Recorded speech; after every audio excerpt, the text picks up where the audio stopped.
The Kray Twins were born in 1933 in the heart of London's East End, Bethnal Green. It was a rough place, still recovering from war, where people didn't trust the police and looked out for their own. If you had nothing, you learned to fight, talk fast and keep your head down. That's exactly what Ronnie and Reggie Kray did. They were born into a working-class family with Irish roots. Their dad, Charlie, was often away dodging military service. Their mother, Violet, became the center of their world. She spoiled them, protected them, and believed they were special. And maybe they were, but not in the way she hoped. As kids, they were inseparable, always together. Same school, same fights, same dreams. They loved boxing. Both had talent, especially Reggie. At one point, people thought he could go professional. But even in the ring, the violence was never just about sport. For the twins, it was about control, fear, and dominance. That mindset would stay with them. Growing up during the Blitz made them tougher. Bombs dropping over London, homes in ruins, food shortages. Those early years shaped their survival instinct.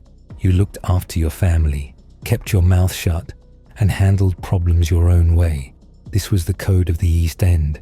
The Krays didn't just learn it, they lived it. By the time they were teenagers, the twins already had a reputation, not just for fighting, but for being untouchable. People liked them. They were smart, well-dressed and loyal. They didn't act like street thugs.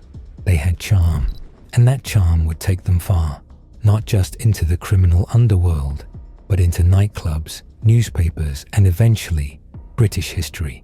But in these early years, they were still just boys from Bethnal Green, boys who knew the rules of the street better than the laws of the land, and they were just getting started. The Kray Twins could have been professional boxers. They were that good.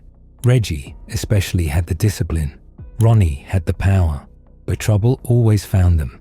Or maybe they found it first. In 1952, they were drafted into the British Army. That didn't last. They punched a corporal, went AWOL, and ended up in military prison. From there, it was a short walk into the world of crime. Back home in the East End, they started putting together a crew, not just a gang, the firm. That's what they called it. It sounded like a business, and that's exactly how they ran it. Extortion, protection, illegal gambling. If you had a pub, a club, or even a corner shop, you paid the Krays for protection. If you didn't, you paid in blood. They weren't just street-level crooks. They wanted power, respect, fame, and they were smart about it. They opened clubs, like Esmeralda's Barn in Knightsbridge, where celebrities and politicians rubbed shoulders with gangsters. The Krays were always there, suited up, smiling, shaking hands. One minute, they were hosting Frank Sinatra. The next, breaking someone's jaw in the back alley. Reggie handled the money. Ronnie handled the fear. Together, they built a criminal empire right under the nose of London society. Even police officers were afraid to go after them. Witnesses went silent. Victims withdrew charges. The Krays had the East End locked down. What made them dangerous wasn't just their violence, it was their image. They acted like celebrities. They gave interviews, posed for pictures. They weren't hiding, they were showing off. And the public ate it up. By the early 1960s, the firm wasn't just running rackets, it was running the East End. The Krays had become kings of their own world. But with that power came something worse. Paranoia, enemies, and a need to keep proving they were still the most feared men in London. And that's when things started to get darker. Ronnie Kray wasn't just violent, he was unstable. By the mid-1960s, his behavior had changed. He talked in circles, saw threats everywhere, and trusted no one. Doctors diagnosed him with paranoid schizophrenia, but that didn't stop him. If anything, it made him more dangerous. Ronnie had a temper, and when it flared, people got hurt or killed. He didn't care about rules, not even his own. While Reggie tried to keep things organized, Ronnie brought chaos. He'd walk into a club, point out someone he didn't like, and the next minute, that man would be bleeding on the floor. One of Ronnie's most infamous moments came in 1966. He walked into the Blind Beggar pub in Whitechapel and shot George Cornell in the head, right there in public. Cornell had insulted him earlier, and Ronnie wasn't the type to let that go. The bar was full of witnesses, but no one spoke up. Everyone was too scared. His violence wasn't always calculated. Sometimes it was emotional, impulsive. Ronnie mixed his mental illness with alcohol, power, and paranoia. It was a dangerous combination. He also struggled with being openly gay in a world where that wasn't accepted, especially in the violent circles he moved in. Some say it made him more aggressive. Others say it made him reckless. Either way, it added to the pressure building inside him. Meanwhile, Reggie tried to keep the business side of the firm going, but even he couldn't control his brother anymore. The balance they had, Reggie as the brain, Ronnie as the muscle, was falling apart. Inside the firm, people started to get nervous. Ronnie wasn't just scaring rivals, he was scaring his own men.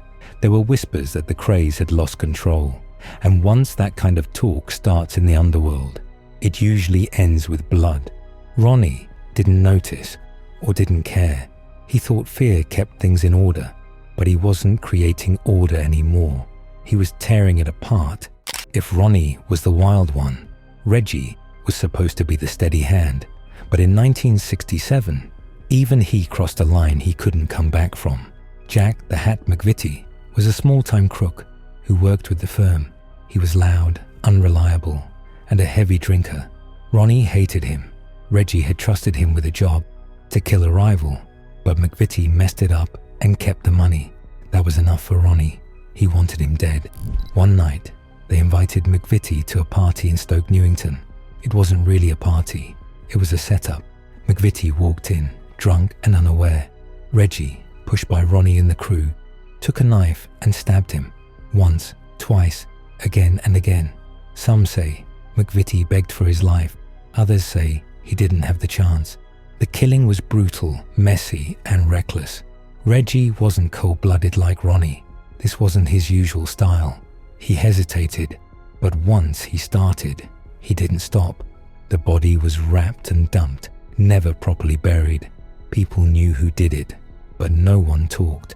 Fear still protected the Krays, but that fear was wearing thin. That murder changed everything.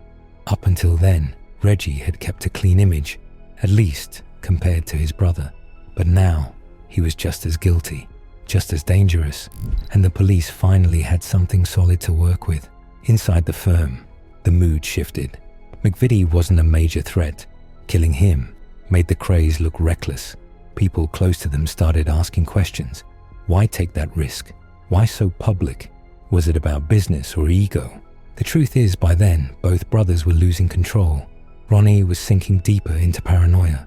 Reggie was drowning in guilt and anger, and the people around them, friends, bodyguards, partners, were starting to break away. The McViti murder wasn't just another crime. It was the moment the Krays crossed a line that led straight to prison. By the late 1960s, the Krays weren't just a problem for the streets. They were an embarrassment to the police. Everyone knew what they were doing. Murders in public, celebrities partying with gangsters. London was turning into a circus, and Scotland Yard was under pressure to shut it down. Detective Superintendent Leonard Nipper Reid took the job personally. He'd gone after the Krays before, but nothing stuck. Witnesses disappeared. Evidence vanished. The Krays were protected by fear, by silence, and by connections in high places. But after the murder of Jack McViti, things shifted. Red doubled down. He built a small team, avoided corruption, and quietly reopened old cases. Every scrap of intel, every whisper on the street, he followed it. For once, the Krays didn't see it coming. What helped was that the firm was falling apart from the inside. People were scared of Ronnie's mood swings and tired of Reggie's growing instability. Some members started talking. Anonymous tips, statements, leaks. One by one, Reid collected it all. In 1968, the arrests began. The Krays were caught off guard. They thought they were still untouchable. But this time, the net was too tight. Witnesses were under police protection. New charges came fast: murder, intimidation, conspiracy. Dozens of associates were arrested too. The empire was crumbling. The trial in 1969 was massive. It ran for weeks. The courtroom was packed. The press followed every word. Some still rooted for the Krays, especially in the East End. But most people wanted justice. The evidence was overwhelming. Testimonies from former allies painted a clear picture. Ronnie was violent and unpredictable. Reggie was calculated and dangerous. Together, they were killers hiding behind charm and suits. Both were sentenced to life in prison. The judge made it clear they'd never be free men again. The Krays didn't go quietly, but they were done. The reign was over. Prison didn't stop the Krays from being the Krays. It just gave them a new stage. Ronnie was sent to Broadmoor Hospital, a high-security psychiatric facility. His mental health had spiraled. More paranoia, more delusions. He was heavily medicated, kept away from other inmates. Still, he held on to his identity. He gave interviews, posed for photos, and signed letters with pride. Ron Kray. Reggie went to a regular prison. Life inside was quieter, but he stayed in the spotlight. He worked out, wrote letters, and kept in touch with old friends. He even wrote a book. Over time, he became more reflective, even religious. But the past never left him. People still visited them. Old gang members, journalists, even fans. Some came out of curiosity. Others still believed in the myth. In the East End, many still saw them as legends, not just criminals, but men who had looked after their own. But behind the scenes, both brothers were falling apart. Ronnie never recovered. In 1995, after years in Broadmoor, he died of a heart attack at age 61. He was buried in East London, the same streets he once ruled. Hundreds showed up to his funeral. Reggie was granted compassionate release in 2000. He was dying of cancer. By then, he had spent over 30 years in prison. He walked out frail, thin, and quiet. Just a few weeks later, he died too. Before he passed, he visited his wife's grave, Frances Shea. She had taken her own life back in 1967. Some say Reggie never forgave himself. Others say that was the moment he lost part of his soul. Even in death, the Krays remained a story people couldn't stop telling. Their crimes were real. Their victims were real. But the line between truth and legend had already blurred. Inside prison walls, they lost everything: freedom, power, control. But somehow, their names kept getting bigger. Long after the Krays were locked up, their story kept growing. Books, films, documentaries, everyone wanted a piece of it, and the public kept watching. In 1990, the film The Krays came out, with real-life brothers Gary and Martin Kemp playing Ronnie and Reggie. It was gritty, dramatic, and painted them as more than just criminals. Then in 2015 came Legend, with Tom Hardy playing both twins. That movie went global. It showed the charm and the chaos, the madness, the violence, the bond between brothers who couldn't let go of each other, or power. The media kept spinning their story. Some called them victims of their time. Others made them out to be heroes of the East End. The truth, somewhere in the middle. They were brutal, but they were also smart. They were killers, but also knew how to win hearts.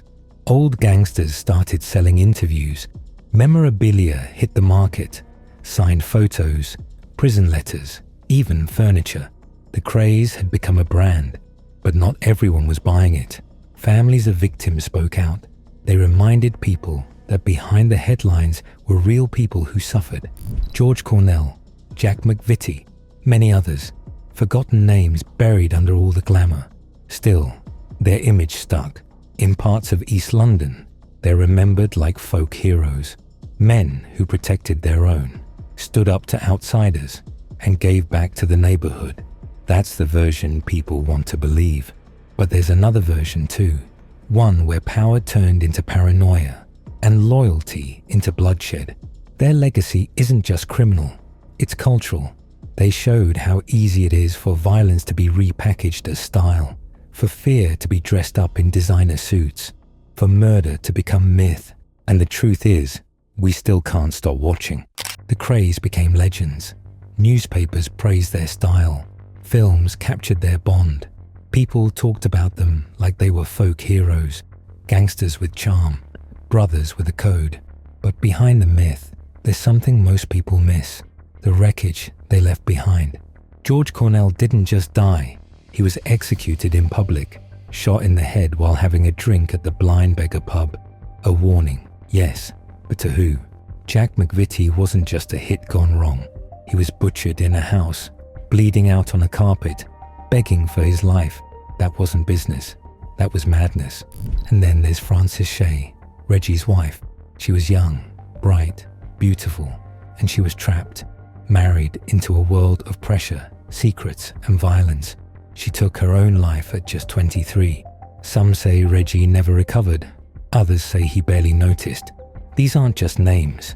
They were people, with families, with futures, with no choice but to stay silent or end up another casualty. The Krays didn't just hurt rivals. They hurt their own. Their crew lived in fear. Associates vanished. Friends became threats. Paranoia wasn't a rumor. It was the air they breathed. And still, the world watched. And still, some cheered. Because somewhere along the way, their crimes became content. Their violence became entertainment. Their brutality, a brand. But the truth is this: for every headline they made, someone else paid the price. For every photo op, someone disappeared. For every clever quote, someone was grieving. The Krays didn't build a legacy. They left a graveyard of victims, of friendships, of chances to walk away. So yes, they're remembered, but let's not remember the suits more than the scars. Let's not praise the empire without naming the people crushed under it. Legends don't just rise, they leave shadows, and those shadows, they tell a different story. The Kray Twins built their empire on fear, but they built their legacy on attention. Even now, decades later, we're still talking about them, not just because of what they did, but because of what they represented. The mix of charm and cruelty, loyalty and destruction, family and power. But here's the question: were they legends or just thugs in suits? Let us know what you think in the comments. If you found this story gripping, hit subscribe for more real stories from the darkest corners of history, and tap the bell icon so you never miss our content. Thanks for watching.